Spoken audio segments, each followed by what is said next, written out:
નમસ્કાર દર્શક મિત્રો, સરહદ ન્યૂઝ ચેનલમાં આપનું સ્વાગત છે. હું અનિતા ગોસ્વામી.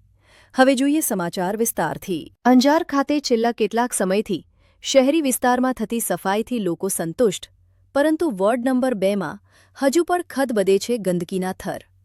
બહારથી આવેલા યાત્રાળુઓ અંજાર શહેરમાં આવેલા પૌરાણિક મંદિરોના દર્શન કરી ધન્યતા અનુભવી, પરંતુ ગંદકીના થર જોઈનારા. થોડા સમય પહેલાં જ કચ્છ જિલ્લાના એક અગ્રણીએ દૈનિક સાંધ્ય પેપરમાં અહેવાલ રજૂ થયો હતો, પરંતુ કાઉન્સિલરો ઘોર નીંદભામાં હોય તેવું સ્પષ્ટપણે લાગી રહ્યું છે.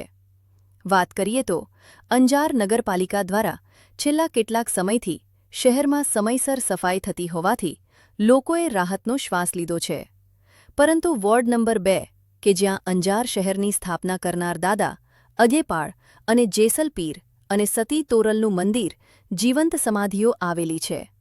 આ સ્થળે સમગ્ર ગુજરાતમાંથી લોકો દર્શન કરવા આવતા હોય છે, અને ત્યાં જ એ જ રસ્તા પર ગટરો ઉભરાય છે અને ગંદુ પાણી રીલાય છે. જ્યારે આ પ્રવાસીઓ એ આજે ગંદકીથી કંટાળી મીડિયા સમક્ષ પોતાની નારાજગી વ્યક્ત કરી હતી, તો શું અંજાર નગરપાલિકા આ ઉભરાતી ગટરના પાણીનો પ્રશ્ન હલ કરવાની તસદી લેશે કે પછી આંખ આડા કાન કરશે, તે તો આવનારો સમય બતાવશે. બ્યુરો રિપોર્ટ, બળદેવપુરી ગોસ્વામી, સરહદ ન્યૂઝ, કચ્છ.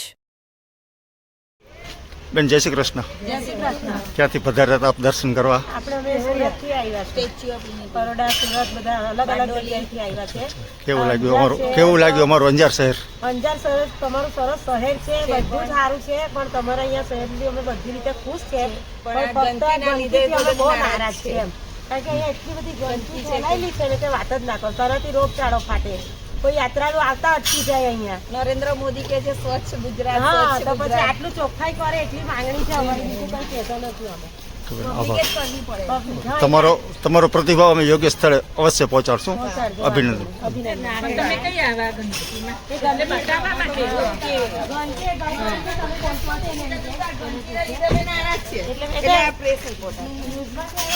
એટલે